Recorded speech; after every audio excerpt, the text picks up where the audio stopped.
Good day, everyone.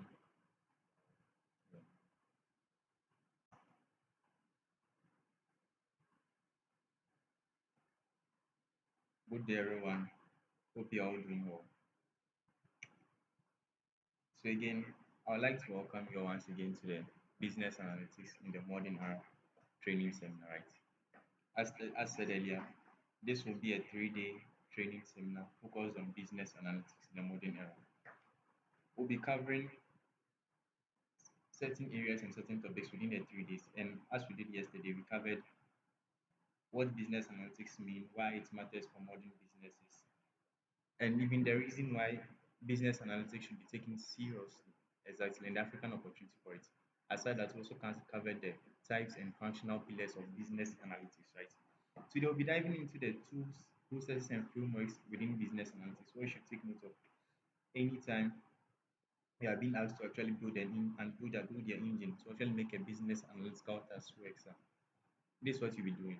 Exactly. That's why today we'll be taking notes of the processes, tools, and frameworks. So again, I would like to welcome you all to this session.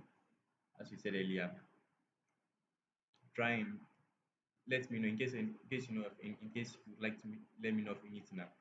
But before I start, I would like to also tell you guys that this session will be in two parts, right? There would be the first part where would actually there would be the first part, right? Where would actually take I'll actually take you through the presentation, right? And the second part, where after the presentation, there will be a short question before we do. There will be a short pause where we have some Q&A before the second part, right? So I'd like to say, move along with me and let's try to navigate this session together, right? Thank you. So business analytics in the modern era. Before we go into very deep into today's session, I'd like to actually take you guys through a quick recap of yesterday's session, right? What we did yesterday. Now, yesterday we covered a lot of things, but I'll just take you guys through a quick recap before we move on to today's session. Why am I doing this? This is because, like I said earlier, what we did yesterday, that's the functional pillars of business analytics, right? And the types of business analytics. About 90% of the time, that's what you'll be doing. Exactly. Let's say, for instance, your classmate maybe who sells something on a status or something that tells you as a maybe as a business analyst, hey, I heard you're a business analyst. Can you help me out solve this problem? About 90% of the time, what would you be do? What you will be doing with her would be the functional pillars and everything. That's 90% of the task. Exactly. Now, after doing everything now, when it comes to the 10%, it's just about getting your data, making some small calculations in Excel or Python or SQL, then sorry, in Excel or Python, then just moving on to the next thing. So you'd see that, or you see for yourself that mostly business analytics is very easy if you have a very strong grasp on the functional pillars. Exactly. So because of that, I'll be taking you guys through a quick recap of yesterday's session. Then we move on to today's session, right? So now yesterday we covered the five type of analytics, right? The descriptive, the diagnostic, the predictive, and the prescriptive. I said the four main types are the predictive, descriptive, diagnostic, and the prescriptive. However, the experimental is a function is a subtype. Exactly. So even though I said five type of analytics, I would like to let you know that it's mainly four. We mainly talk about four, but the experimental is actually a subtype of prescriptive analytics. Exactly, a subtype of prescriptive analysis. You guys should take high notes of this. Exactly. Now let's move on to the now, with a descriptive, I didn't mean mention of descriptive analysis actually used to describe something, right? What's the current sales? How much money we made today? What's the sale? Which item sold the most? That's descriptive analysis, right? We then have diagnostic analysis, which moves beyond just describing to finding the root matter behind the cause. So finding the why. And I made an example. For instance, let's say a business says that we actually made about 20% increase in sales today or yesterday. What's the why? Maybe the why might be that, oh, it's because we actually introduced a discount that made people actually purchase a lot of things. So you see that the why goes behind the descriptive to actually find the what's the cause or the reason why certain things happen. And I even gave you an analogy of, let's say for instance, I made a description that okay, the weather is cloudy. Sorry, the weather is cloudy and it rained yesterday. That's descriptive analysis. I'm just telling what happened. It rained yesterday. That's the weather is cloudy and it rained yesterday. What would be a diagnostic here? The diagnostic would be oh, the why. So the why can be okay, it's because of some monsoon clouds from maybe India or something that moved through the sky to Ghana. Because of that, the clouds were the skies were heavy with clouds. Exactly. That's the diagnostic. So the diagnostics moves beyond the descriptive to actually tells us the reason or the cause behind it or the why that something happened exactly. Now, after getting descriptive, diagnostic, we then move on to what we call predictive, right? Predictive tells us a lot of things. But the first thing that we have to take note of when we hear of predictive is to actually take note of the fact that predictive tells us what will happen just by its name, predictive. So it's predicting something. And I said that predict does not mean that you're a magician or a prophet. If you are predicting something as a business analyst, it does not mean that you are a magician or a prophet.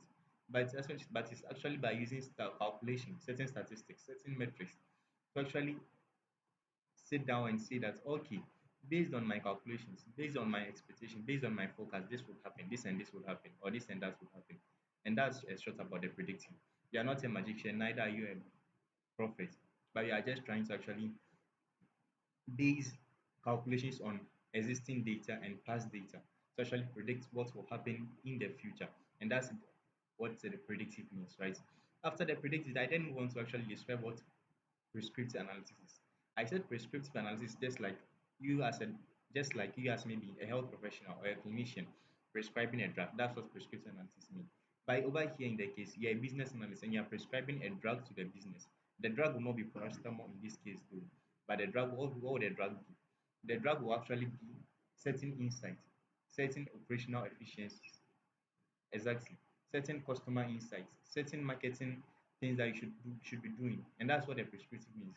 So if I come to you, if you hire me as a as a business analyst, for instance, to actually come and diagnose your business, when I will go through the functional piece and everything, and I do that, okay, this is a prescribed thing to do. Exactly. And the prescriptive can take many forms, like I said earlier. And it also boils down into the functional pillars. So again, you see that everything is interlinked and very, very important. But take note of this. Prescriptive analysis actually tells us what we should do. Exactly. And that's a very, very key component of business analysis. And as a business analyst, you should actually you should actually take high note of this. I'll be giving you guys examples of prescriptive analysis much later. Now, I then move on to experimental analytics, right? And I gave you some examples. So what's an example of experimental analytics? Experimental analysis is like changing one variable or changing two both variables, right? But most times at times changing one variable and keeping one constant in one case and changing another variable and keeping another constant in another case. To actually tell and predict under which conditions, under which occasions is the business optimized or is the business more efficient.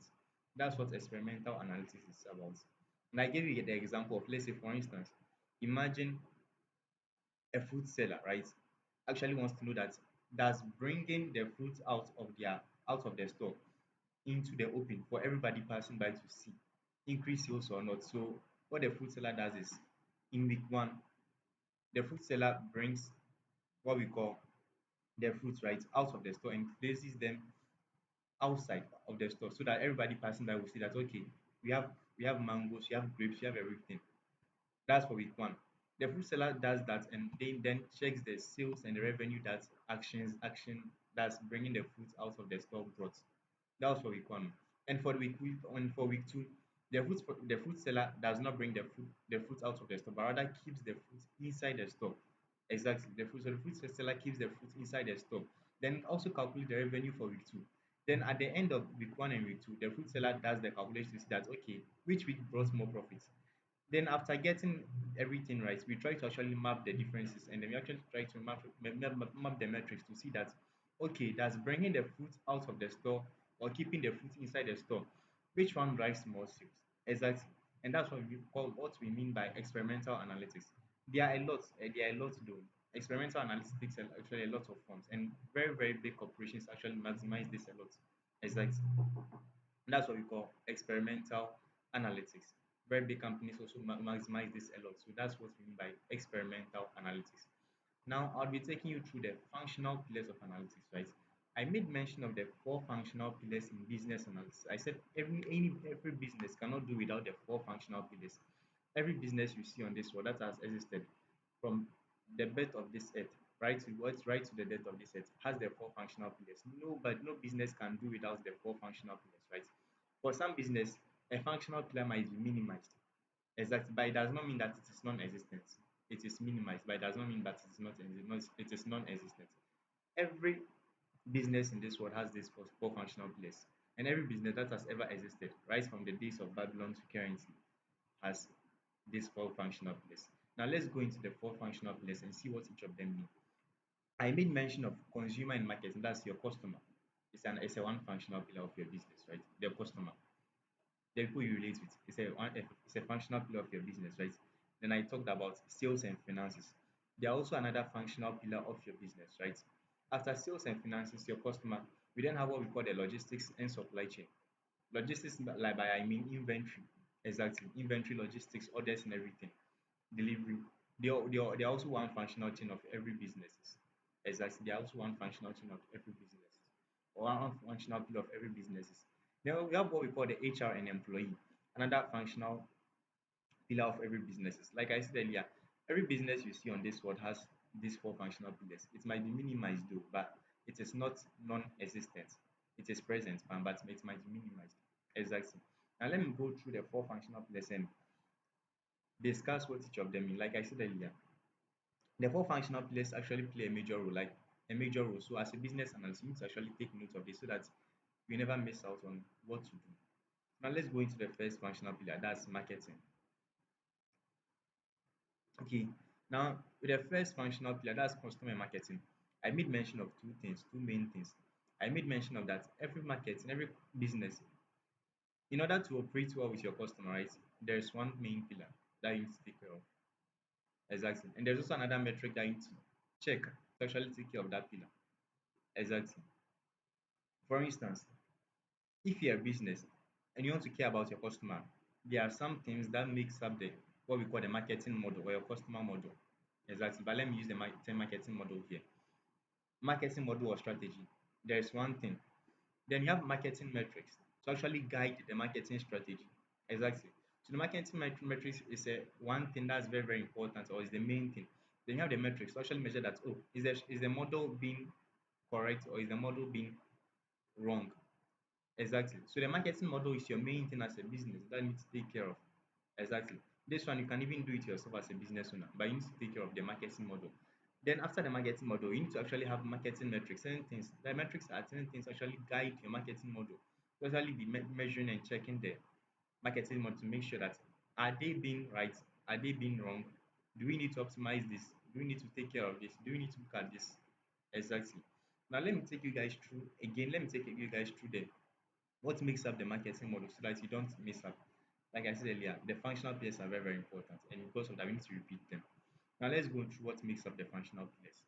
The first thing that makes up a business marketing model, whether a new one or an existing business, is the offer. As a business, you are trying to say that, okay, patronize me because I have something to offer you. Every business in the world has something to offer. If a business does not have something to offer, then it's not a then it's a scam. Exactly, then it's a scam. Then it's not a business.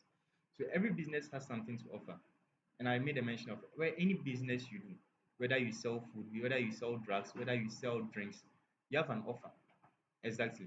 And your offer is one thing that you should take very, very care of. Your offer should meet the target needs of your customer and at the same time should be optimizing your offers. Exactly. So what's the core offer for a restaurant? Selling food, selling drinks. What's the core offer of a hotel? Providing accommodation. What's the core offer of a, let's say for instance, of a school? Providing learning. But what actually makes up the offer? If you bring me as a business analyst, and if you bring any business analyst and tell them that, oh, I'm a school, so I'm offering education, and they would be like, what are you doing? So what makes you different? That's what the first question every business analyst will ask you. So what makes you different from other businesses? Exactly. That's why if you're a startup and you have an experience, and you know that every time you go to a patient, they'll ask you what makes you different. And as a business analyst, anytime you mention your offer, I'll ask you what makes you different from other people. Is it the pricing? Is it the strategy? Is it everything? Is it something about it? Now let me make it clear for you guys. Let's say for instance, you are a restaurant, right? And you are selling food. That's your offer. As a business analyst, I'll tell you that it's true that you are selling food, but right now, people don't go to restaurants to just eat. They go to take pictures. Exactly. They are going there maybe with their loved ones. So they want to take nice pictures to serve as a memory. So your offer should not just be the food, but a nice place where they can take pictures. Exactly. So if you are a restaurateur and you are thinking or you are thinking of building a restaurateur, don't just take into consideration that, oh, I want the jollof to be spicy, the chicken should be juicy and everything. No, you should also take in note that where the customer will sit to eat the food, Krangasano, that place should be very, very nice and like very, very nice and comfortable so that the customer would feel the need to post the picture for others to see that, oh, this restaurant is this. Exactly. And that's the offer. Exactly. As a business, you need to optimize this offers. And that's what makes other businesses more successful than others. So you see that there would be a restaurant pound, but where it is no, it doesn't get more customers compared to one restaurant, be nice restaurant. The food is not nice simple, but every time there you find people at the restaurant because even if they order drinks, like that's a cool crane, they take pictures and their friends will be proud of them. Exactly. So as a restaurant or as any business, you need to actually optimize your offer. Exactly. So it does not just apply to restaurants, but to every business. You need to optimize your offer. You need to optimize your offer. Let's say a barbering shop, you have to offer the customer what? A barber, just a nice haircut though. But what should you offer? A nice place to comfortability so that the first customer will not just take the picture though, but will actually sit down and pose in the seats like this and just take out the phone and take a picture of like, wow, look at this haircut and be turning their heads. Exactly. And that's what we call the offer. So as a business analyst, the differential factor that I bring to your business to optimize your growth would be asking you the first question: what makes your business difference? Then just by that first answer, now we hit on it that we should optimize the offer. Your business might not succeed if you continue with this offer. Exactly. So if you're a restaurant and you generally sell nice foods, but the customers cannot sit down and feel comfortable, take nice pictures, so they will not come back again because they can just wake up and go to the nearest store near their hostel or near their residence to actually buy a food. Why bother taking a long car to come to your restaurant and not get a sense of taking nice pictures? Exactly. So you need to optimize your offer.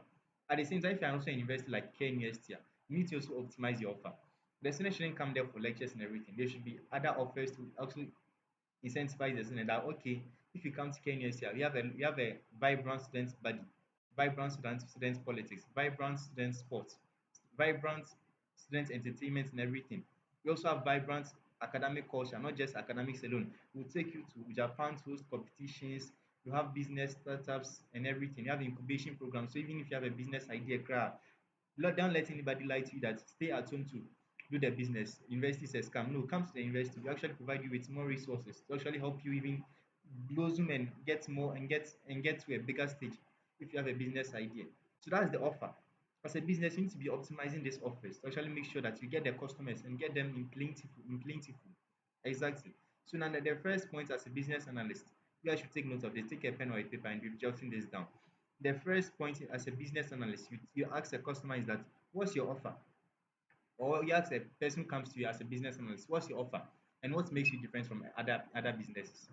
Then that's the first point, and that's the first place you stand to actually build your solution around. So you check the offer, check what makes you different, then optimize the offers to actually suit your business and make your business more different and more profitable and stand out more. Exactly.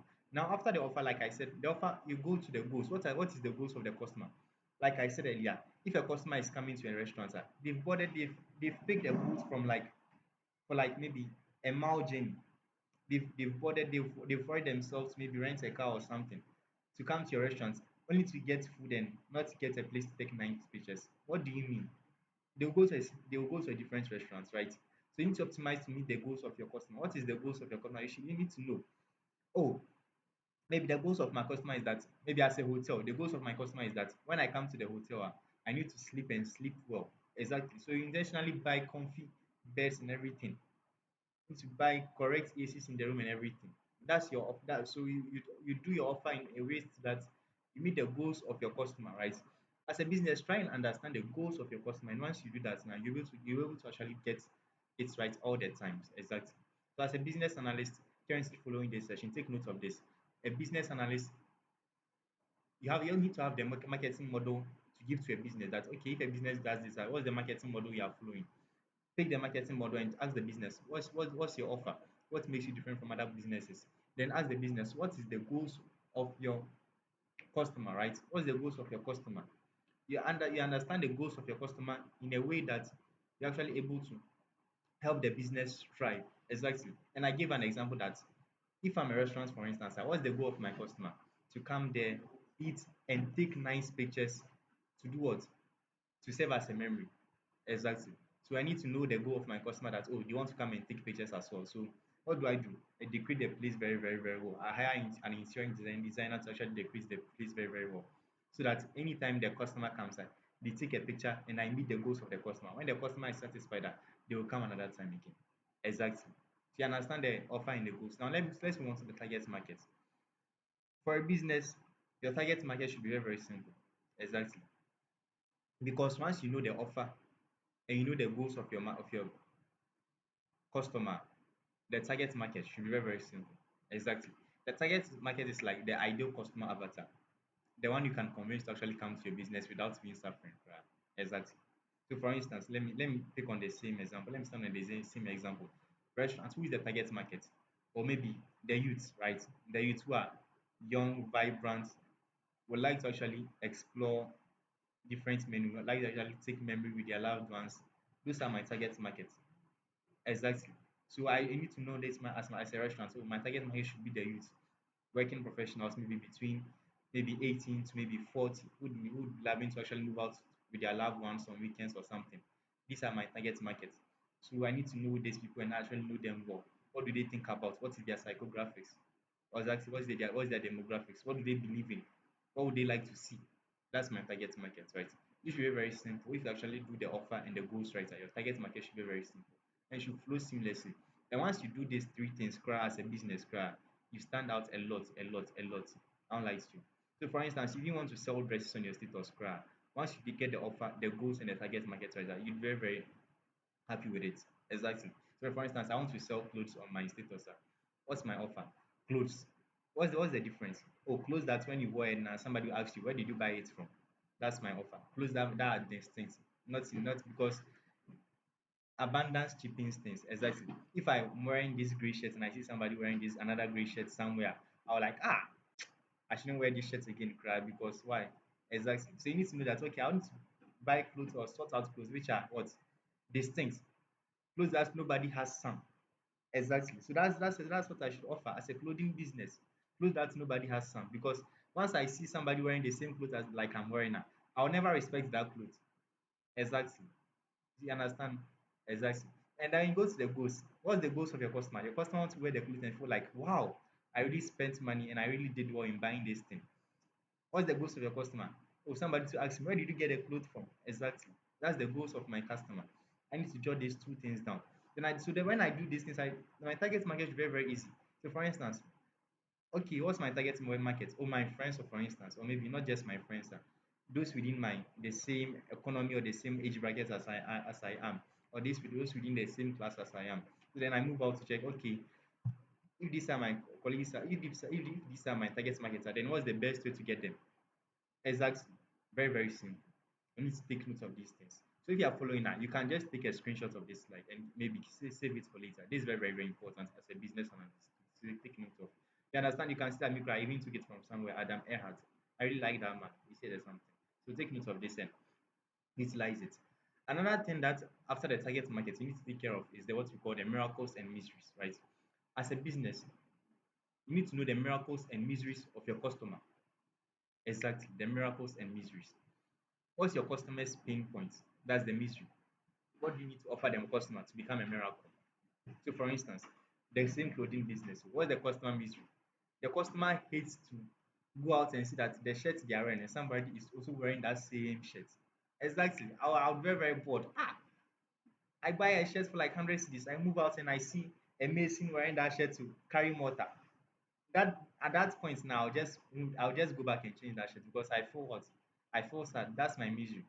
So as a business, I need to know that and see that okay, if this is the miseries of my customer, how would I be able to actually optimize my office, to actually meet the miracles of my customer. So what will be the miracle?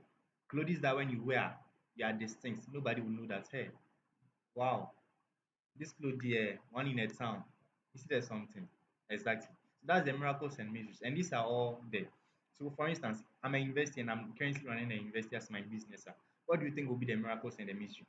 The mystery will be like The misery that I use for my advertisements to get my customers is that if you don't come to school, you your head if you don't come to school with yet like you are not in the same school, right? You don't know what's going on. If you miss university, I don't know what you've missed in life. Come to university, that's the misery. Come to university.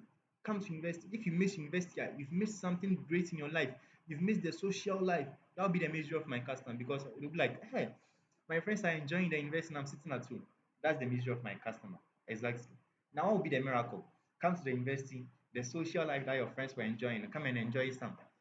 Exactly. The political life that your friends were enjoying, come and enjoy some. The lectures that your friends were enjoying and taking snaps and streaks, no, come and also take the snaps and streaks some. Exactly. That's the miracles and the mystery. So I've simplified everything for you to actually understand.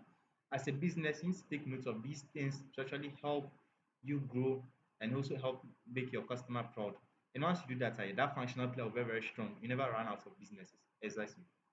Now, after understanding the miracles and the mysteries, the offer, the goals, and the target market, you need to know the present and active of your customer, right? The present and active. What do we call the present and active? Where you'd find your customer active and present all the time. Exactly. So as an investor, where would I find my customers? SHS. Exactly. SHS 3 repo. I would find my customers every time. So I'll just tell them that, hey, you're in SHS 3, right?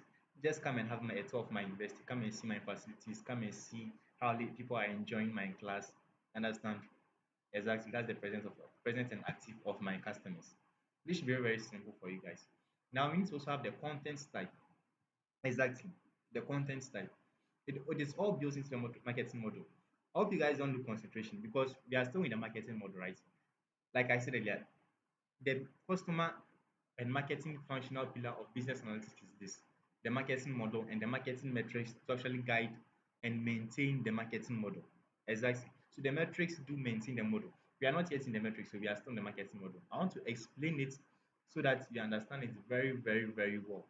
Once you have this, and I'm telling you about, you can actually start working as a business analyst in about 80% of your friends' businesses. Exactly. So now let's move on to the content type. So for instance, I'm a restaurant. Exactly. What do you think would be my content type? Content type. Some nice TikTok videos be with some nice these white girl songs be no. Exactly. So that it will actually incentivize somebody to actually save this TikTok. Like, okay, wow, I really like this restaurant. I really like how the lighting system there is. I can take nice pictures there. Exactly. At the same time, if I'm a university and the university is my business, what do you think would be my content type? Some blogs or article, best courses to study in the university. Exactly. That would be my content type. How to actually become maybe which courses actually generate which courses actually has the highest salary. That would be my content type. Exactly. Which courses brings in the highest salary. If you go and study this course, who can you become? That would be my content type. Because that's the way I engage with my consumers, with my customers. Exactly. At the same time, if I sell clothing, now what do you think would be my content type? Some nice clothing where or some nice pictures of or some nice Pinterest style pictures of people wearing clothes. That's like wow, I really like this aesthetic. So that would be my content type. Exactly. Now the content type is very, very crucial because we are in a digital era. If you don't have the content, it's like you are non-existent. Exactly. If you don't have the content, it's like you are non-existent. So try and build the content type, right? The content type is not something we artificially engineer. Let me make high note of this. The content type, right? And I'm serious about this. The content type is not something that we artificially engineer.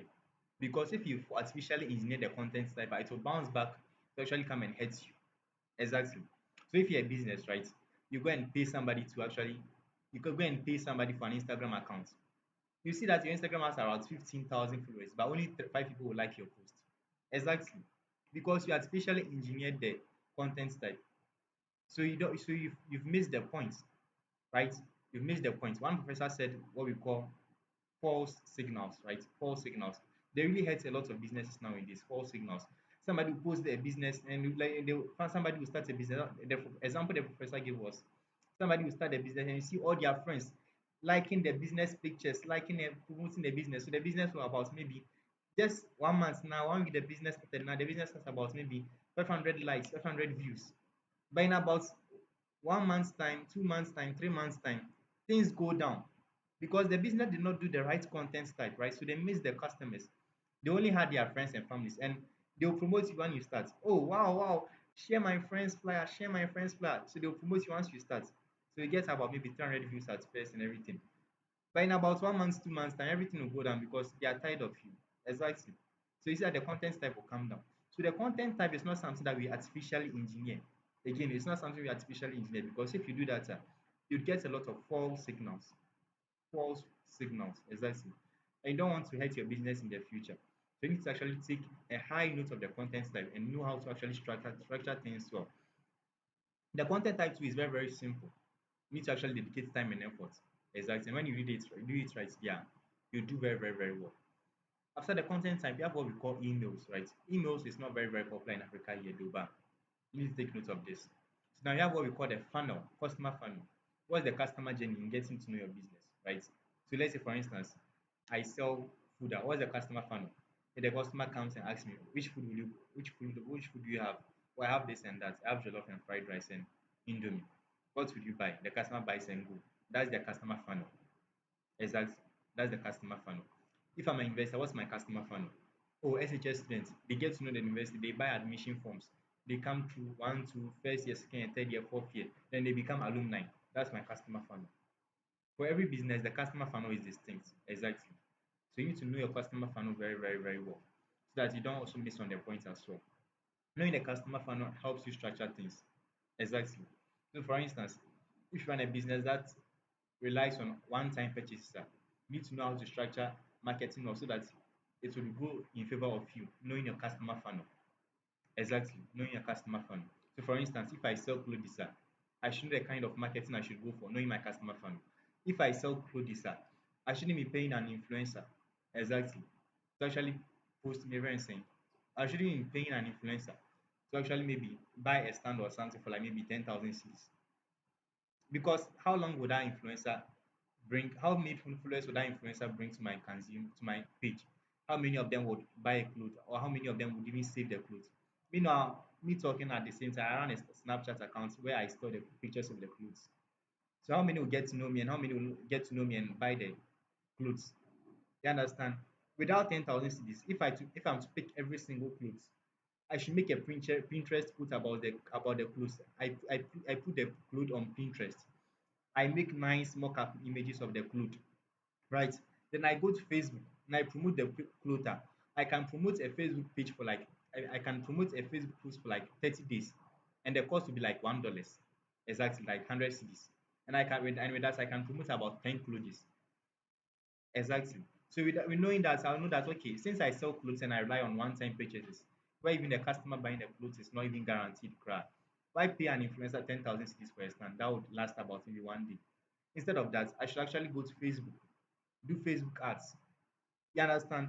So you know your customer funnel very, very well. Your business rely on one-time purchases. You have no business, or you have no thing doing with stance and everything, because clothes change and everything. So you need to actually be dynamic about it too.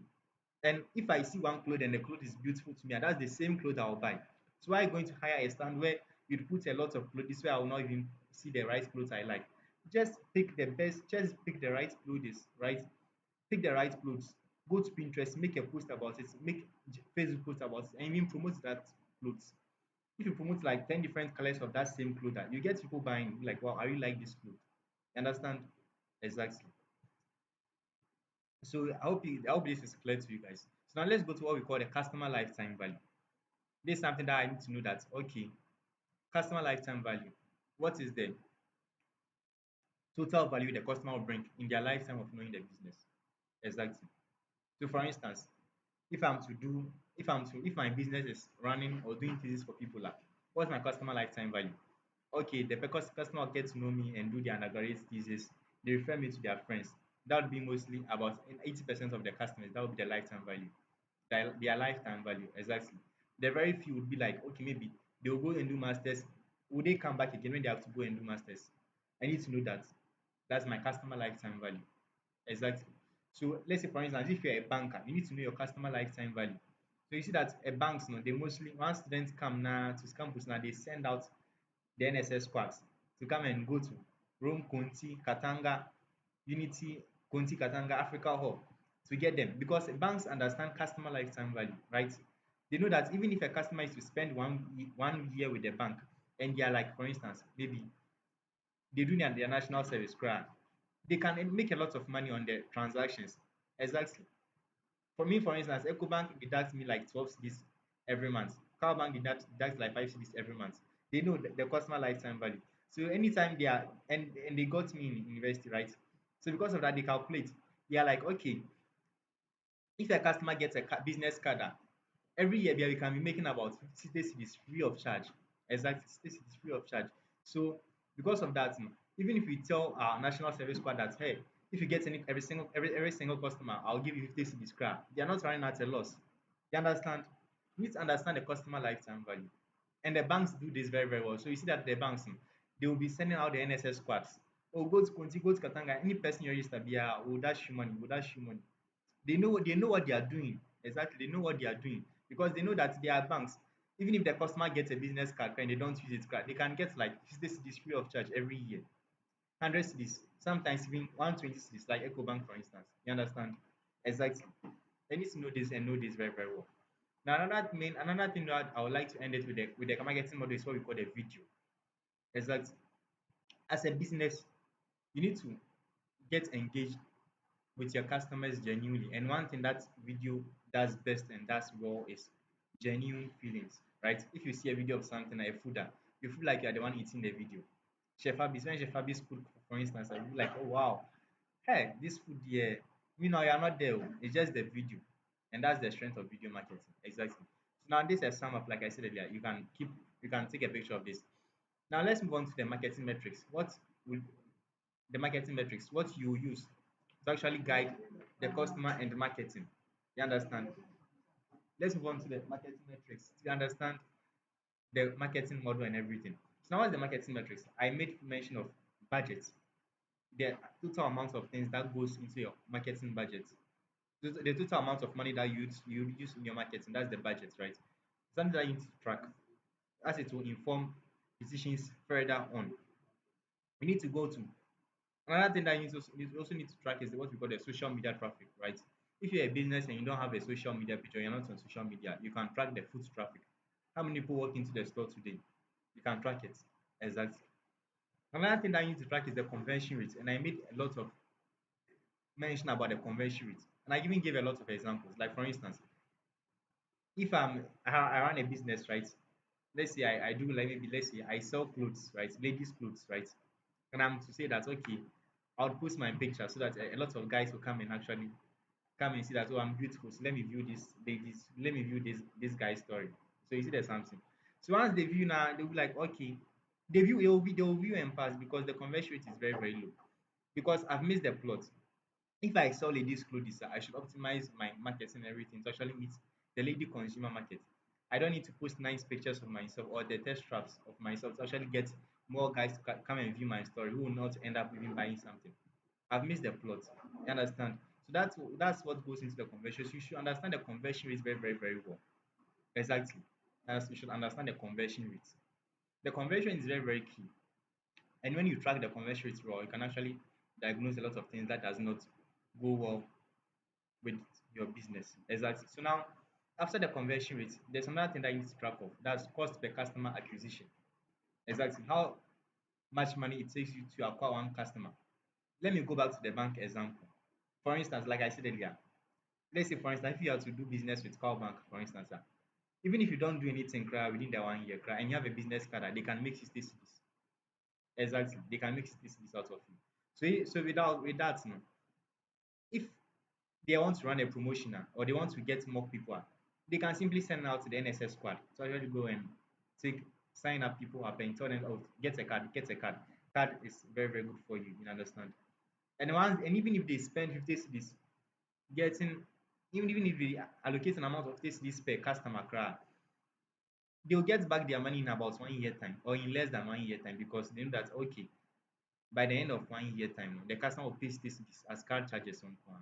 You understand? Exactly. So you need to actually track the cost of customer acquisition. So that you know how to do your business very, very, very well. So for instance, if I sell clothes and one clothes is like 40 cedis or 50 cedis, I should know that okay, if I sell clothes and make a profit around this amount, then my cost per customer acquisition should be very, very low, about 5 cedis or something, or even about 1 cedis, so that I don't run at a loss, right? Another thing that we made a mention of is what we call the bounce rate. As a business, I need to track my bounce rate very, very well, because with my bounce rate, I can actually get to know that okay, why do customers come to my business? They approach me, oh, what's your price? But they don't end up buying. And that's what I need to check the bounce rate. And then I can go back to the same example. For instance, if I'm to be a business owner, right, a very beautiful lady as a business owner, right? If so, imagine me. I'm just this is an assumption. I'm not a beautiful lady, but this is just an assumption. Imagine I was a very beautiful lady, right, running a business, and I instead of doing correct and genuine marketing, doing genuine marketing type, checking my offer and the goals very well. I don't do that too. I only post pictures of myself, very nice pictures for myself on my status, right? For guys to come and watch her. If I do that, I'll see that guys will message me, why, wow, how much is this dress? But they might not end up buying anything. They just want to stress you and maybe see if they can get your number or something. Now that's what we call the bounce rate. Exactly. How many customers approach you without ending up buying anything, without not buying anything? That's what we call the bounce rate. And it's something that as a business you need to actually take note of and need to take high notice of. Bounce rate is very, very important. Why do customers approach the business? Why do they make inquiries but they don't end up buying anything? It's because you are doing something wrong. You need to check it out. Exactly. With all these metrics, there are certain, for instance, with all these metrics, there are certain normal value, no, there are certain normal percentages, right? What we call there are certain standardized values. So for instance, with Facebook marketing, for instance, or Facebook ads, there's a general statistic, like maybe around, I don't know the of the specific value though, but let's say I assume 20%. Exactly. Maybe I assume 20%. Depending on how effective or how much you paid for the Facebook ads, right? There are assumed metrics for it. So when you do ads, Facebook can tell you that 1,000 impressions, about 15% conversion rate. Exactly. So if I'm to pay 1,000 cedis, at least will tell me that okay, then about 15% will buy your product. If you do things very, very well, you get more than the 15% buying it. And these are all standard things you need to track of. As a business, I'm not saying that bounce rate is something that is foreign. No, it's there. As a business, there are people who would approach you without no intention of buying anything or even waste or without they just want to approach you to waste your time. It's normal though. But if it is unnecessarily higher, you need to check something because it means you are doing something wrong. Exactly. You are doing something wrong. So you need to check it. So you need to check the bounce rate very, very well. Bounce rate very, very well. And if you do data, I'm telling you, you'll do very, very well as a business. So check all these metrics, like I said earlier. It's best that you screenshot this page, just screenshot this slide and keep it for later and use it for your business. Exactly. So now let's move on to the next slide.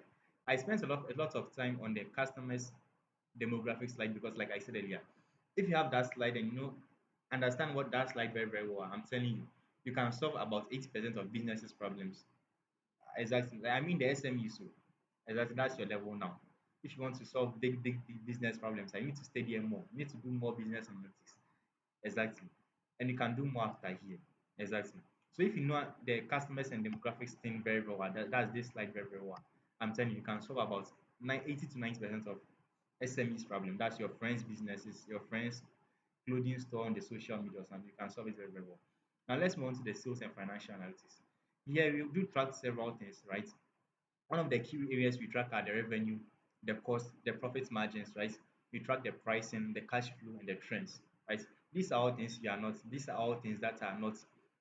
let's say for instance, these are all things that are not foreign to you. You already know them. You know revenue, right? Revenue, the total amount you bring, including everything. This is not profit. Revenue and profits are different, right? You know revenue. Revenue is the total amount you generated. Profit is different. Profit is profit. That's in fast one. Exactly. Revenue is the total amount you generated. What's the cost? The amount you spent. Exactly. To bring the revenue. That's the cost. What's the profit margin?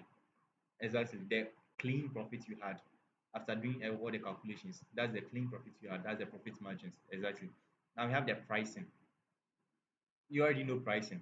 If I'm selling watch here, how should I price the watch? How should I price the fish? That's pricing. You know cash flow. Exactly. How much money flows into the business? How much money flows out of the business? Where do the money flows? Where do they go to? Where do they go to? Sorry. That's cash flow. You also know trends as well. Now, you need to understand all these things because their benefits are a lot, right? If you do understand these things very well, you can actually boost sales productivity. You can also identify new sales and opportunities. And you can also plan effective sales targets, right? These are very, very important. And if you understand these things very, very well, like I said, like, can improve even customer retention. You can see that, okay, for instance, like the schools, and you see that they will tell you that if you have more than two children or three children, you pay less than you pay a lesser fee. They know what they are doing and they understand business analytics. Exactly. They know what they are doing. They understand the sales and financial analytics very well. So they'll be like, okay, bring two or more children and you have a reduction in the fees you pay.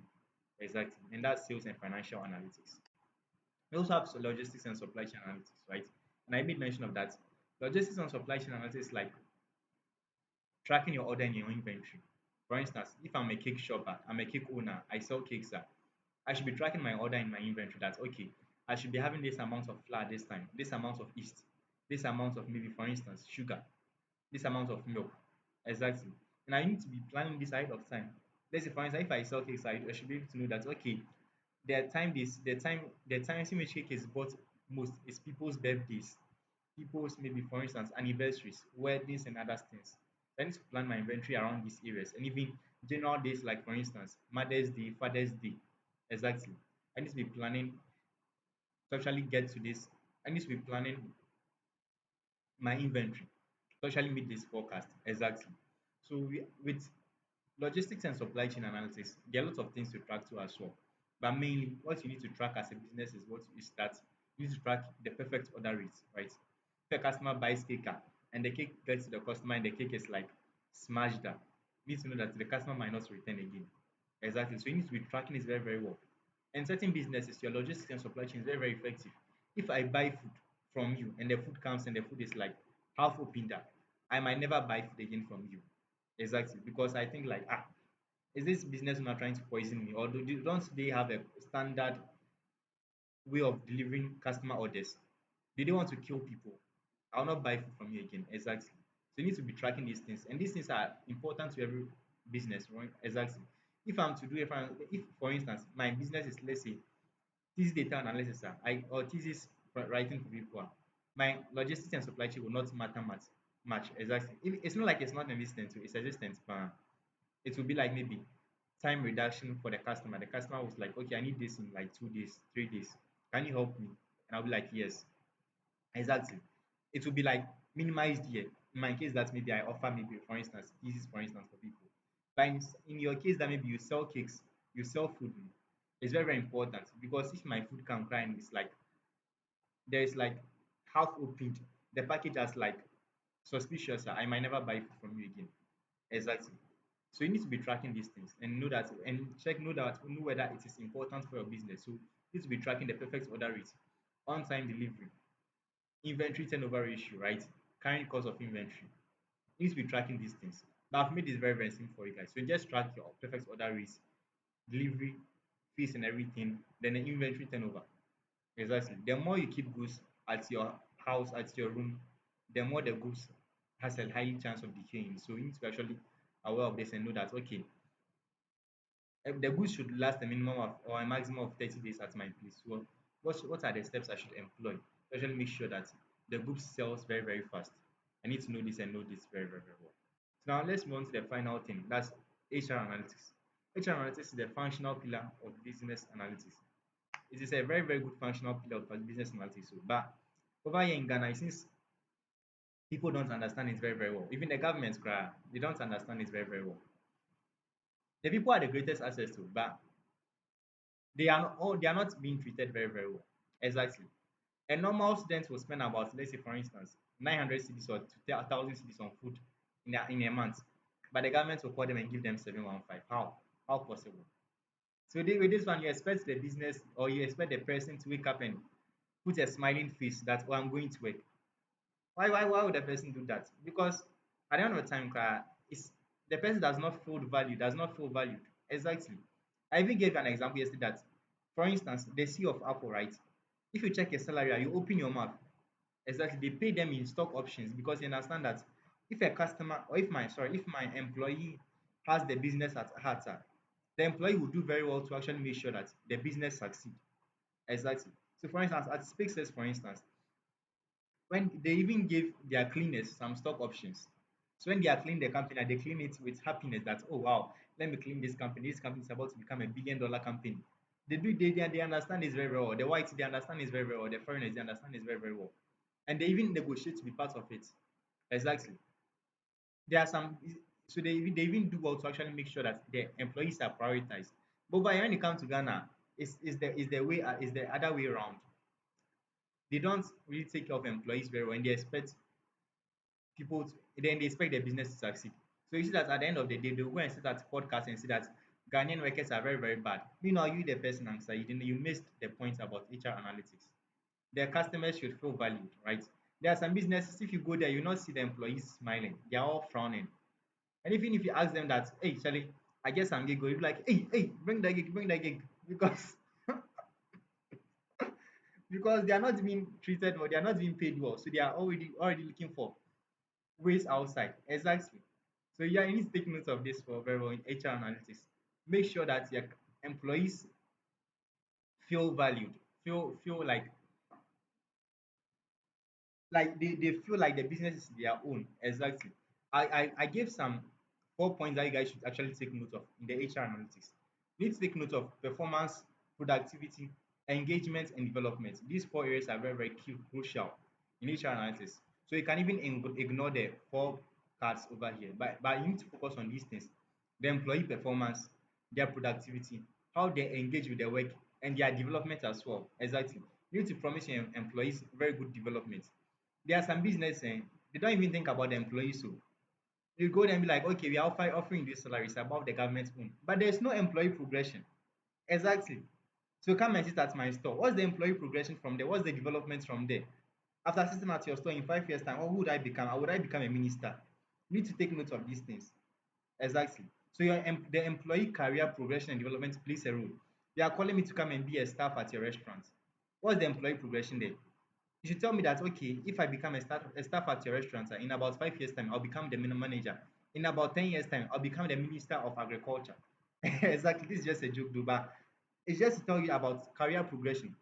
There's if you don't get this right and you meet people who value themselves, they will never stay at your business because there is no career progression, right? They are telling me to come to your business. In about 2 years' time, where do I see myself? I'll ask you that question. In about 3 years' time, what's your vision for me? If you're not able to give me the right vision, I'll never stay with you. Exactly. That's how I roll. So I would ask you, in about 3 years' time, in about 4 years' time, what's your vision for me? What's your plan for me? If you're not able to promise me an accurate or a nice or a true promise about of career progression and development, I will not stay with you. And that's very, very true. Exactly. So you need to actually take note of this. And again, I will say again, the whites they understand this very, very, very well. So you can see that you go to LinkedIn and you see that you see somebody's CV, intern, McDo intern, branch manager, product manager, manager, then they move to CEO because they understand it very well and they really play a lot of things. They really get it done. So I think if my memory serves me right, I think that was the case for one of the CEO of McDonald's also, or even I think Apple for instance. Yeah, their current CEO. You see that they've been with the companies for like 20 years or maybe 19 years. That's because they have correct career progression. They will tell you that okay, in about 5 years time you'll be here, you'll be in this level. But in Ghanaian business, they don't understand this at all. They'll be like, oh, just come here. Don't just come here. In about 5 years' time, don't worry about it. Don't worry about it. We are paying you a good amount of money. Just don't worry about it. They are not serious. Exactly. So as a business analyst, you need to take note of these things, these functional pillars. Once you know this and know them very, very well, I'm telling you, every business you touch, it will be like yeah, a prophet or you're a magician. But the business will never know that you are just a business analyst, you are just a human being. Exactly. So now let's move on to the final thing we said yesterday. We gave a quick recap about the informal context of business analytics in the Ghanaian sector, and we also mentioned about the massive opportunity in the Ghanaian untapped market in business analytics, right? And I even gave an insight, and I even gave the insight of the paradox of flying blind and the flying with instruments.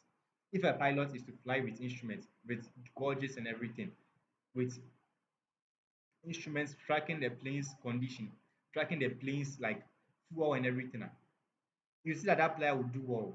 And then if another pilot is to fly blind and see that okay, if I reach Marcia, I should just look for the Otun 4 statue and park beside it. Who gets an accident first? The pilot who's flying blind. Exactly. So this is just a quick recap of yesterday's session. If you have your questions, I'll keep your questions. I'll come back. I'll come to them. Exactly. Or you can even drop it to the comment section. Once I get to the comment section, I'll just answer your questions very very fast, and as I read more questions. Now we move on to what we'll discuss today. Exactly. Today we'll cover the analytics life cycle, the tool stack, the workflow, and also have another Q&A session, right? Like I said earlier, as a business analyst, right? As a business analyst, about 80% of the time, you need to be working around the functional pillars. The tools don't play a very role. So, for instance, if a business calls me right now, and they are a small and medium enterprise business, I need to spend much time on the functional pillars because at the end of the day, when I'm done with everything, I can even get like at most 100 rows of Excel data. And 100 rows, I can close my eyes and analyze 100 rows. Exactly. This is not to brag, though, but I'm just saying that as a business analyst, that's very very true. So you need to understand these functional pillars very well. So that's why we made the seminar in such a way that majority of it covers the functional pillars, right? So with that, let's go into what makes up the analytics life cycle. As a business analyst, right? After getting to know your business, right? Getting to know the functional pillars. What you do is gather data, right? So if a business calls me that, oh, my customers are not, I'm not filling in my customers well. At first, they used to order this amount. They used to order this. They used to at first they used to actually make this amount of pitches. Right now, it's very very down. I'll collect the data, the social media data, the views data, the pitches data every day, every week. After collecting data, what do? I manage the data. Exactly. I manage the data. How do I manage data? Data collection and management simply means that I'm keeping the data, or I'm storing the data, or I'm managing the data in such a way that the data I don't lose hold of the data, and I manage the data once in such a way that I process the data. Exactly. Process the data to actually extract the insights required, right? So after collecting my data, I then want to manage my data. Managing my data might involve data collection, data storage. Exactly. Then after collecting my data, storing my data, I then move on to the analysis and the modeling, right? In the analysis, here's what I'll do. I'll clean the data I collected at first. After cleaning the data, so here's where we are. After cleaning the data, I'll then work with the data, right? To actually try and find the insights required, right? Over here, as a business analyst, your mostly analysis is not like as a as a business analyst, right? Your analysis is not like a data analyst, right? Your analysis is very very simple. The analysis is around analysis, modeling, and even AI augmented analytics, right? So you see that if you have the business intelligence tools, right, like Power BI, they even have graphs that you can even do forecasting there. It's models there. Exactly. So you think that okay, why how am I able to actually build a predictive model with just a graph? Yeah, it's because like I said earlier, as a business analyst, you are not a machine learning engineer where you need to actually be importing data, importing pandas and everything. Nah, that's not your work. You just need to understand the data, understand the functional pillars. Once you do that and you have the data, you can just apply mini analysis, mini modeling, and even AI augmented analysis to actually extract your insights, right? That's why you can see here data collection management. From there, analysis, that's analysis and modeling, and even AI augmented analytics, right? Mostly, some business will ask you to actually make some predictions for them, tell them what might happen, and that's why modeling is very, very important. Now, after modeling, we have what we call reporting, consulting, and deployment. Exactly. After getting your insights, you need to report it to the CEO who asked you to actually gather those insights. Or this is what we had at the end of the day. So you get this your data. So this is what we had at the end of the day. So what do you think? Or what should we do? And that's what we call what? Reporting. Exactly. Because as a business analyst, about 99% of the time, it's a business calling you to actually come and help them. So you need to actually be able to actually explain the insight in a way that they are happy. Exactly. To actually say that okay, these are the things we ask you to do and you deliver them quite expectedly. Well done. Exactly. So you need to actually report it for them to say well done. So now deployments, consulting, all is under a single area. That's what we call it, reporting and implementing the solution, right? And you need to actually you need to actually implement the solution in a way that the solution capture a value and a return on investment. Exactly. So if they pay you like around maybe 1,000 cedis as a business analyst to come and diagnose the business, you need to actually do the work very, very well so that they feel the value return. Exactly, they feel the return on investment that okay, wow, paying the business analyst was not a facade, but it was something that actually generated something profitable for the business. Like I said earlier, the white people they really understand this very, very well. So you see that even a medium enterprise, even if they sell good cra, the last time I was listening to an event from a data analyst right at Microsoft, and he was speaking and said that one time somebody who sells, I think the person sell is like a close to somebody who sells food, right? The person sell this like metal. So in Ghana terms, somebody who sells iron rods call the data analyst at Microsoft to analyze data for them. You have to look at this thing, somebody who sells iron rods. I'm not saying the person sells iron rods. So I'm saying that in Ghanaian reality, the person would be somebody who sells iron rod. Exactly. So the person sells some equipment in the US, right? But in the Ghanaian reality, that person is like the person who sell iron rod. So imagine a person who sell iron rod in Ghana telling you to analyze data for them. And that's how much the whites they really understand the value of business analytics and business and problem solving. Exactly. So now let's move on to the next slide.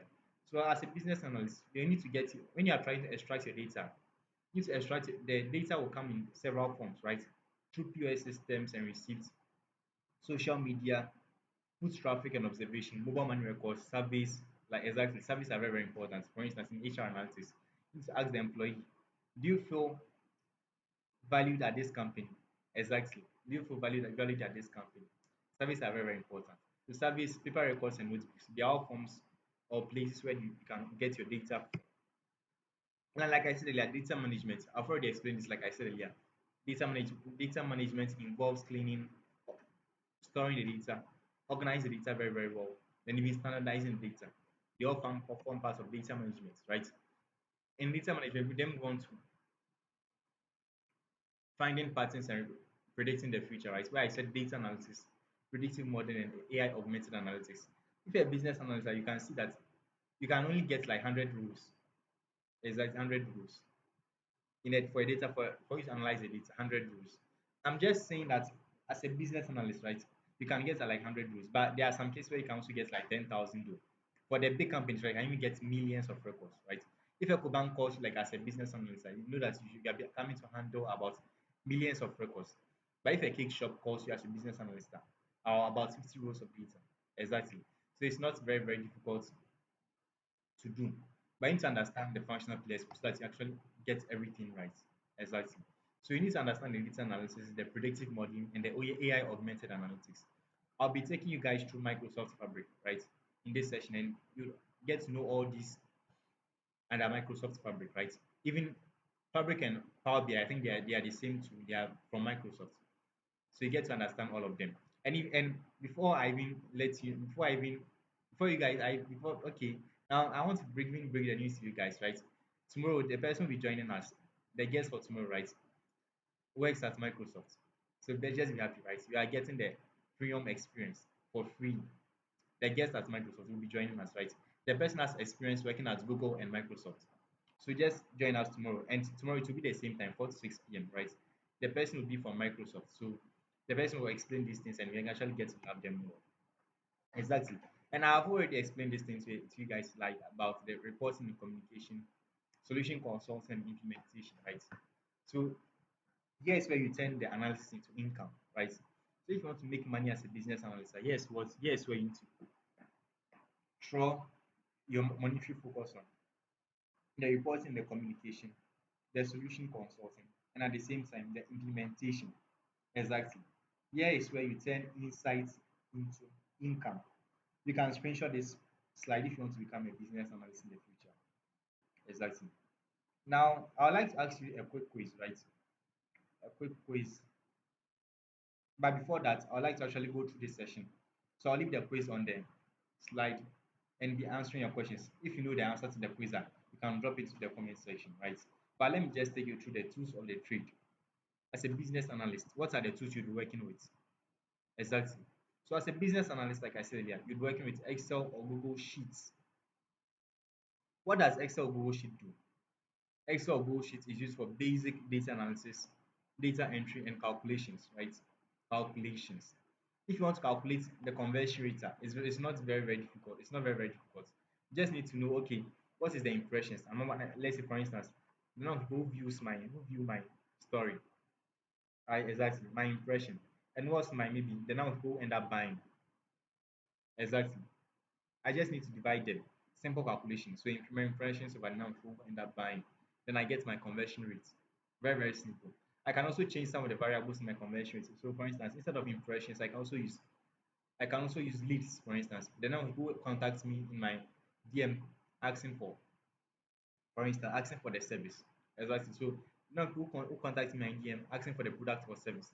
I can use that as my calculation for the conversion rate, for instance. And very, very simple. You just need to divide. You understand? Exactly. You just need to divide. So basic data analysis is what Excel uses for, and it's not something difficult. Yeah. You can see here beginner level Excel. Exactly. Now, after Excel, another thing that as a business analyst is very important for you to know is Power BI. Exactly. Power BI is used to build interactive dashboards and visualizations that impress clients, right? I will show you an example of Power BI soon. When we go for the Q&A, I'll show you an example of Power BI in the final part of this session, so you can stay along with us. Another, another thing that business analysts use very, very much is SQL, right?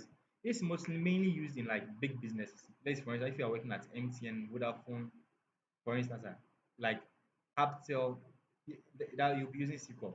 But if you're a business analyst for like a cake shop, for instance, you might not be needing SQL much. Even though you might be needing SQL, yeah, you might be needing SQL. Maybe if the business has a website, you need to extract the data from their website. So you'll be needing SQL for maybe SQL for the for the data extraction from the database, right? But aside that, you'll not be needing SQL much as a business analyst for like small businesses in Ghana here. But you might need it if the business has a website. You need to get data from the database. You need it. Like a business has a website and where orders are made. You need to use SQL to actually extract data from that database, from the website database. Exactly. And that's what SQL is for. Now, another thing that's very, very good is Python. As a business analyst, you need to know Python very, very well. Python is very, very, very good and it's mostly used in almost every area. So we use Python for analysis, automation, AI machine learning, and even prediction as well. So Python is very, very, very, very good as well. So they call Python the Swiss Army knife of analytics. It can cut everything. Exactly. It can cut everything. It can even I wanted to make a joke, but let's just move to R. So R is used for statistical analysis, right? And even modeling. So R is used for deep statistical work and intermediate or advanced. And R is for intermediate or advanced purposes, right? That's what R is for. So you don't need all of these. You can just start with Excel, add Power BI, then go into Python, one, two at a time, right? So it's time for the Q&A. I'll be answering your questions. So just go, if you have any question, just put into the comment section, right? I won't spend a lot of time in the Q&A. At around 5:20 now, I'll be closing the Q&A to move on to the part two of this presentation. So we'll be just having a roughly about 7 minutes for the Q&A. So I'll be answering your questions now. So if you have any question, just put into the comment section, right? I'll be answering your questions now.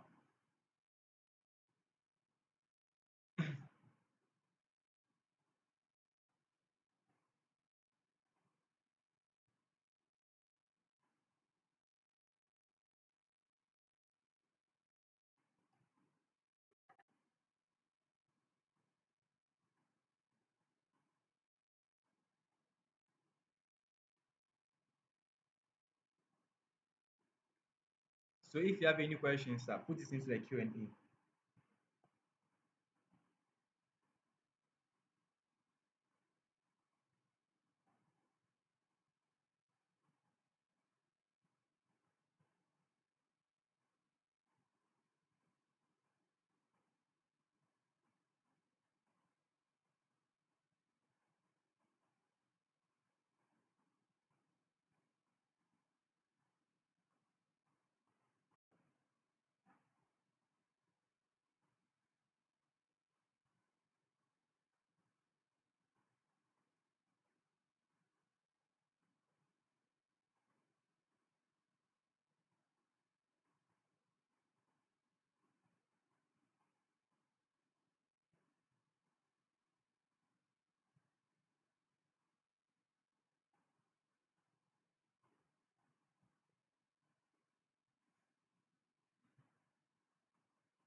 Now, since I didn't get your questions, I'll move on to the next part of this presentation, right? Now, let's move on to the new wave AI platform for analytics, right? I already told you about Microsoft Fabric and how it's very, very good in data analysis, right? Another good platform that's used in data analysis is what we call Databricks, right? And KNIME. They're all very, very good. Now, I'll be showing a preview of Microsoft Fabric AI analytics, right? So that you don't, then you know about it. So again, if you are given a business problem, right? As a business analyst, why do you go from the problem to the solution? This is what this slide is about, and this is what I'll be taking you through in this slide, right? So as a business analyst, if you are given a problem, right, as a business analyst, to go from the problem to the solution, here's what you do. You first take the problem, right? You first take the problem. Then you define the core challenge in the problem.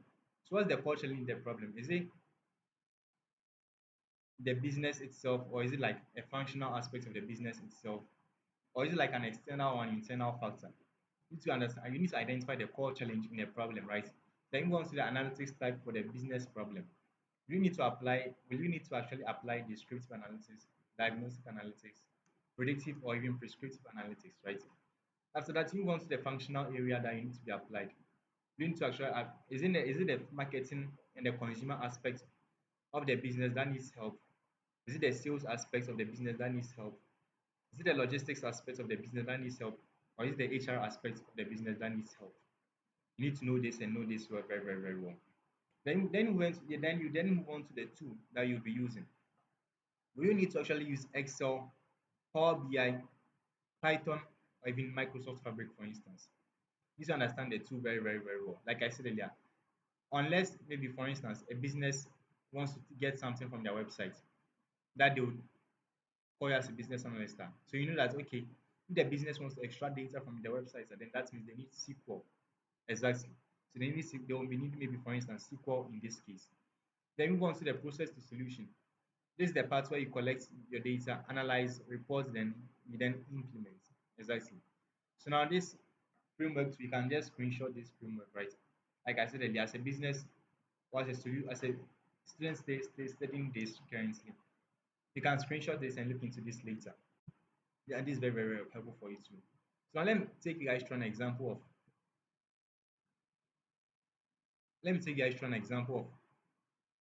the framework I just gave you, right? Let me take you through an example. So for instance, if a business says that okay, on weekends, right, we don't have many people coming to our business or coming to our shop. What do you think might be the problem? So a business will call you as a business analyst. Okay, on weekends we don't have many people coming to our shop. What do you think is the problem here? You need to actually map the problem. Okay, what's the type of analysis that's needed in the problem? Is the diagnostic because the business wants to understand what the why.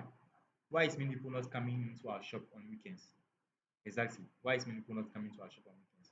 They need to understand the functional area. People not coming to our marketing, our shopping. Where do you think might be wrong? Is it the sales? Is it the consumer? Or let me just combine the two. Exactly. So the sales and marketing. Then move on to the tools. Python and Power BI. Exactly. That would be used for tomorrow's. That Python and Power BI. Will it be used for the analysis or something else? Exactly. Then you need to know the tools that you're using as well. So you can see that everything is pulling from the chart here. You can see the problem, the analytics type, the functional area, and the tools. We made it very, very simple in this example. As you can see here, what's the problem? Type, diagnostic analysis that's needed. Functional area, sales and marketing. Tools, Python and Power BI. Exactly. You need to know this and know this very, very, very well. So what's the process involved? Collect data from people, right? Collect the foot traffic data. And these are not just collecting on weekends, we collect on Monday to Saturday. So Monday, Tuesday, Wednesday, Thursday, Friday, and Saturday and Sunday. You collect this data, then you analyze it, right? Analyze the data. You segment by the day, the hour, and the customer type. To understand that which kind of customers visit our shop on Mondays, which kind of customers visit our shop on Tuesdays, which kind of customers visit our shop on Wednesdays? Which kind of customers visit our shop on Thursdays? Which kind of customers visit our shops on Fridays? Which kind of customers visit our shop on Saturdays? which kind of customers visit our shop on Sundays. You need to understand and know this very well. With data, you can see that okay, maybe most of the times, students visit our shops on Saturdays and Wednesdays and Sundays. Students visit our shop on Saturdays and Sundays, and this is because of what? Because the students are mostly don't go to class at during those times. So you need to understand and know all this very, very well. You understand exactly. Not just knowing the customer, though, you also need to know the amount of people who actually get into the shop. So from Monday to Saturday, so from Monday, Tuesday, Wednesday, Thursday, Friday, through to Saturday or Sunday, what's the number of customer at each day? You need to understand this very well. At each hour or at each point or minute, you need to understand this. The minutes might be a little bit like the minutes might not be necessary to, but the hour, the date, the days, they are very, very important. Exactly. So now you then visualize and you also implement it. That's the solution or the insight you derive from this problem. Then you then implement this. Exactly. So based on the analysis and the data you collected, that's when you'll be able to actually recognize that okay, the reason why customers visit our shops around these days, around these points, is because of this and that. So because of that, to get customers to visit us more on these days, we should do this and that. Exactly. And with that, we need to actually solve a business analytical problem. Exactly. So let me also take you guys through a second example. So for instance, somebody approaches you that okay, influencers ads, we've tried doing influencer ads, right? But they are not driving sales. What do you think might be the problem? This one you pick it. And this one, what do you think will be the problem type? Diagnostic and predictive, right? Because you pay an influencer based on a forecasted demand. The influencer says that okay, around 10,000 people visit my story every day. So because of that, if you pay me, imagine around 10,000 people seeing your product. Exactly. And with the 10,000 people, how many do you think, or how many will come to my page to come and buy my product? You need to make that prediction. Then the influencer need to give you that exactly. So for instance, if you're a business and you're paying an influencer who has 10,000 daily views on their maybe story to produce your product, the influencer should be able to give you why. Oh, why? The 10,000 people visit my story every day. Then the influencer should be able to predict you that okay, with 10,000 people visiting my store every day, I forecast that maybe around maybe 100 people or maybe 1,000 people out of those 10,000 people would actually visit your page to actually come and buy something. You need to actually know this very, very well. That's why anytime you use Facebook ads, you see that Facebook will tell you.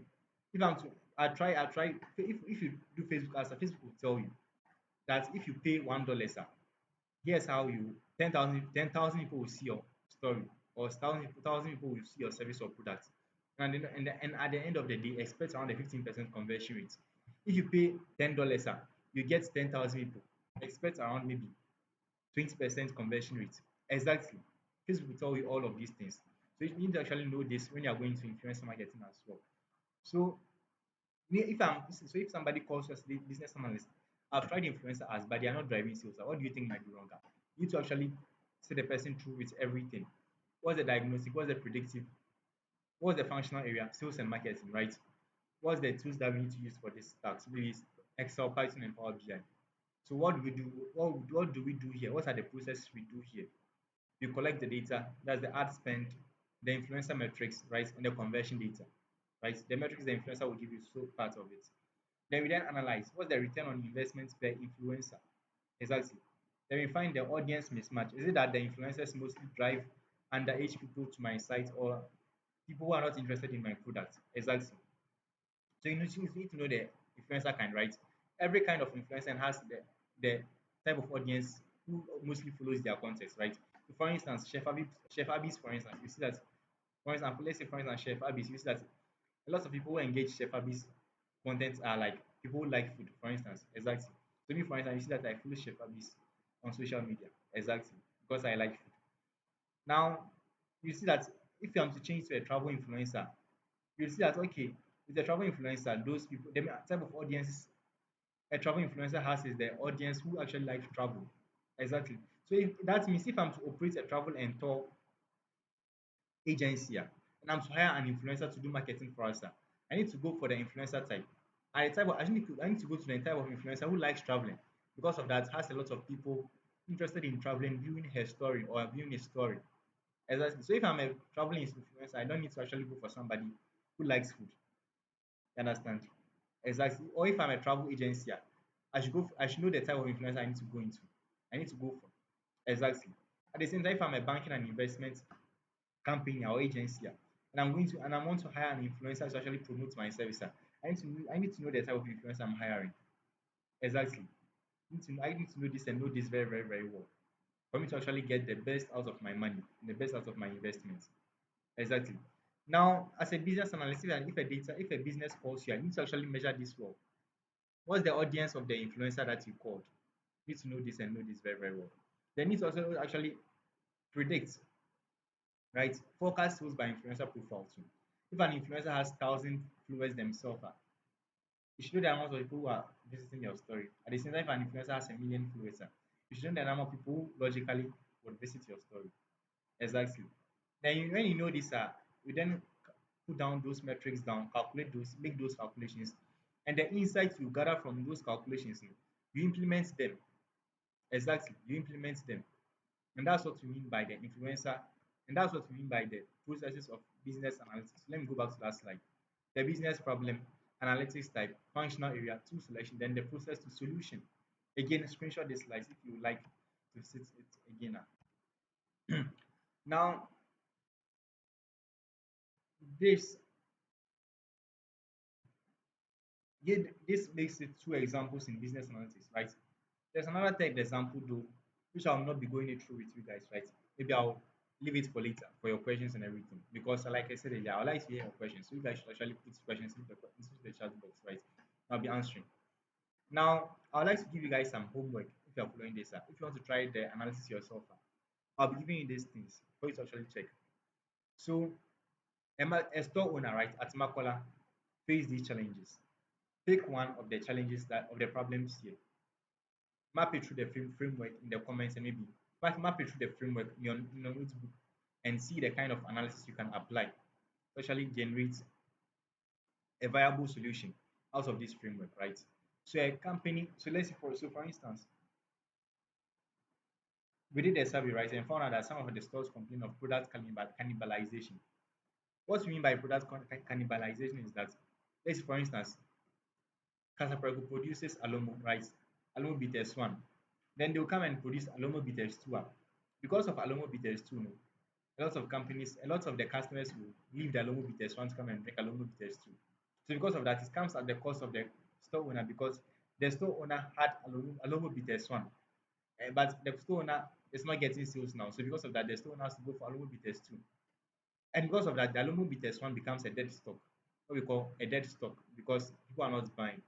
So as a business analyst, they're giving this problem. What do you think you can do to actually help the company or the store owner solve this problem? Take this problem, right? Then come to this framework. Then take the problem through this framework. That's the business problem. What is the business problem here? Product cannibalization. Exactly. So map this problem, right? That's the product cannibalization problem through the framework. That's the analytics type, the functional area, the tool selection, and the process to solution. Actually gets your solution and everything. Do this and do this yourself. And if you have any problem doing this, you can reach out to me and I'll actually help you.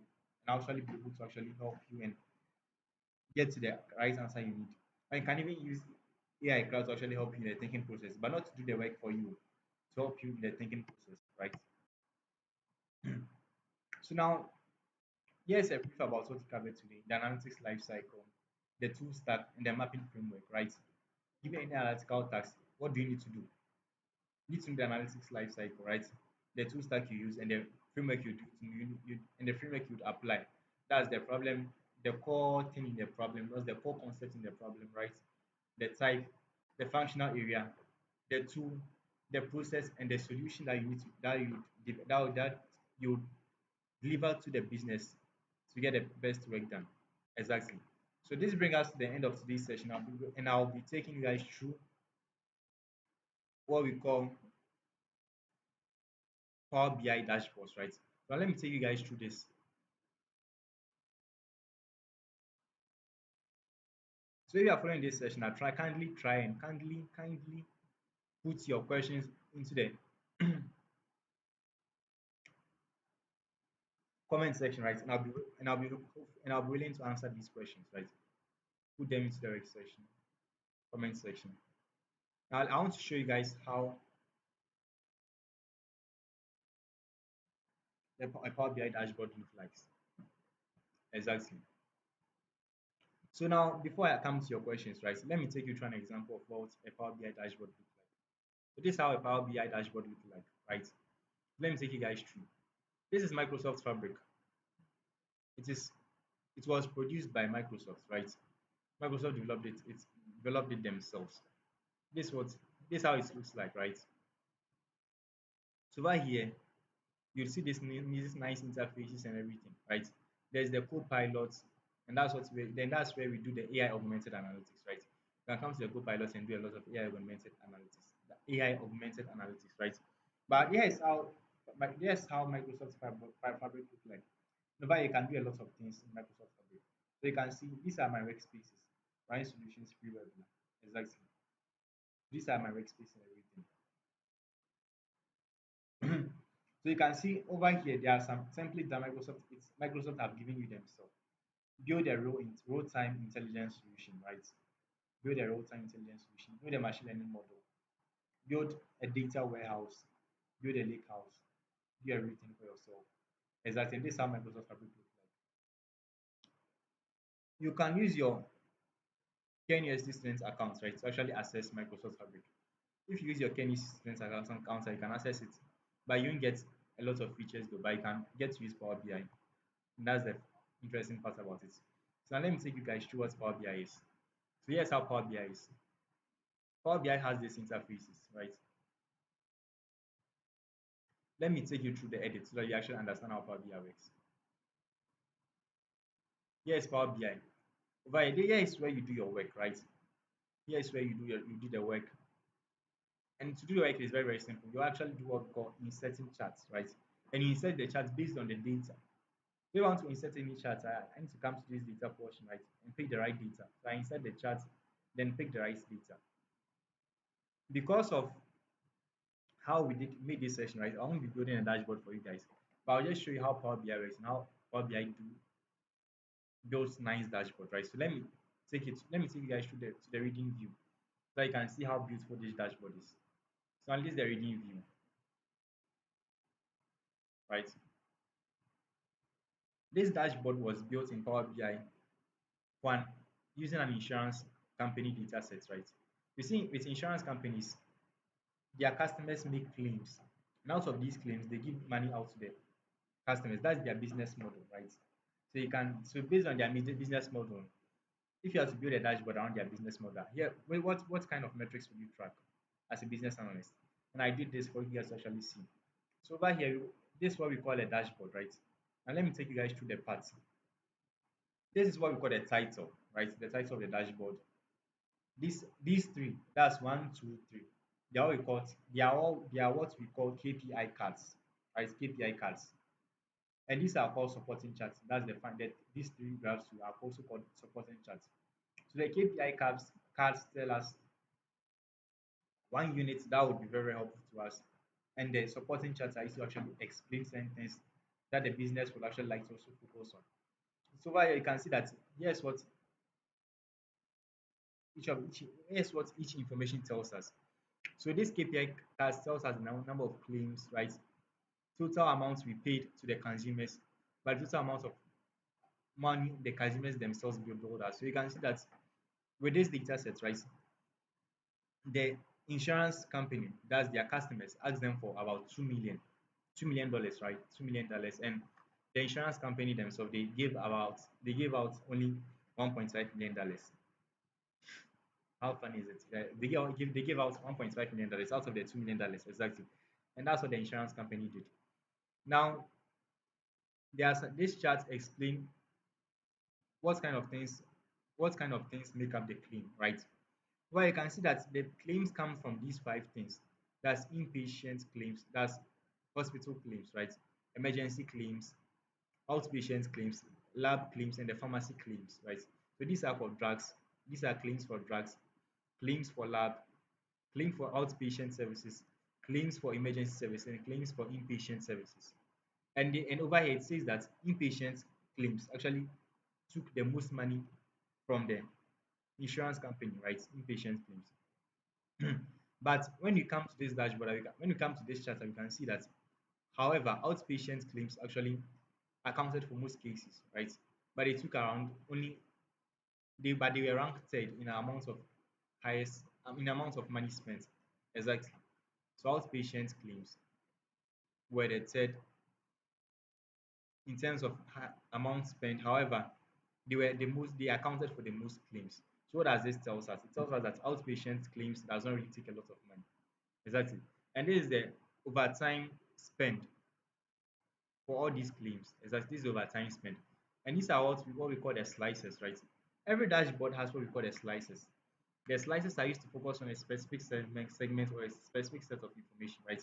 So over here with my slices, you can see 2022, 2023, 2024. If I choose 2022, I'll only be seeing information for 2022. So I can see that for 2022, the insurance company only spent $31,000 on their claims, right? Whilst they were billed $42,000, and they only had one claim there. Exactly. This is a fictional data set though, so this is not a real life data set, right? And when you go to 2023, you can see that the company had 325 cases, 1.2 million billed, and 1.6 million dollars. Sorry, $1.6 million in billed amounts and $1.2 million in paid amounts, right? And I can also go to 2023, and I can see the information too for 2023. I can see that for 2023, sorry, for 2024, the claims which took the most money were emergency claims. However, the ones which were the most were pharmacy claims. And I can see that we really spent a lot of money in January 2024, but it dropped down in March. So within March to November, the claims were not much. Exactly. So this is what Power BI looks like, and it's very very beautiful. You can see this dashboard, for instance. You can just go through, and the data will just be changing. This is what we call an interactive dashboard, right? This is just an example project just to just guide you guys about what a project is. Now, so now I'll be taking your questions, right? If you have any questions, I'll just put into the comment section. We plan to end this session very, very soon. So if you have any question, just let me know. And I'll be answering your questions, right? If you have any questions, just let me know. If you have any question, you can just drop into the comment section. I'll be willing to answer.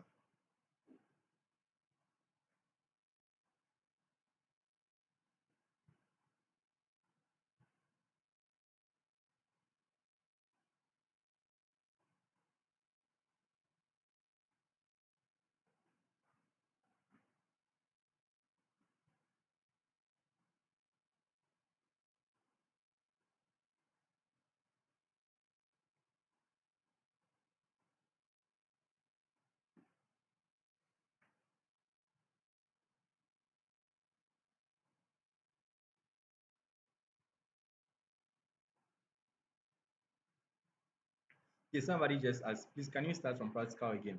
If you could go more into the question, I'd be very, very happy so that I can actually understand the context of that question, right? So if you have any more questions, just let me know into the comment section. We are hoping to end the session very, very soon.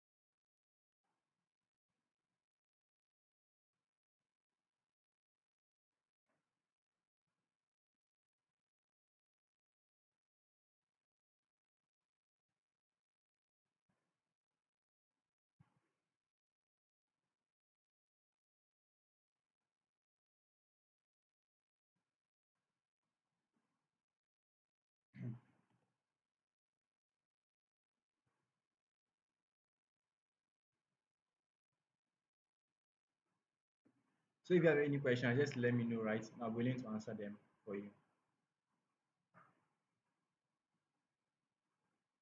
Do you have any question?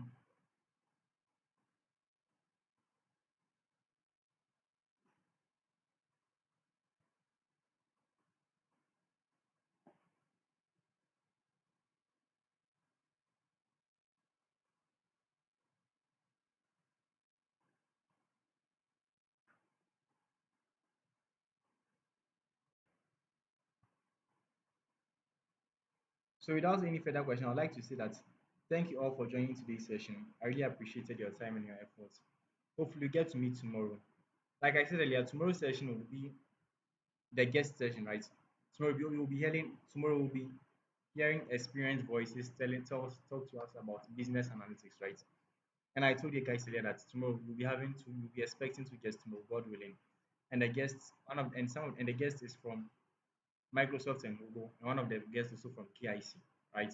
All of these are prestigious organizations. And as a matter of fact, you are supposed to be there tomorrow to actually to actually hear from those experienced voices. This might be your only time meeting them, and might also be your last time meeting them. So hopefully I get to meet you guys tomorrow for us to actually talk finally on business analytics in the modern era. Yeah. Thank you all for joining today. I'd like to say bye bye to you again. Hopefully get to meet tomorrow. Bye.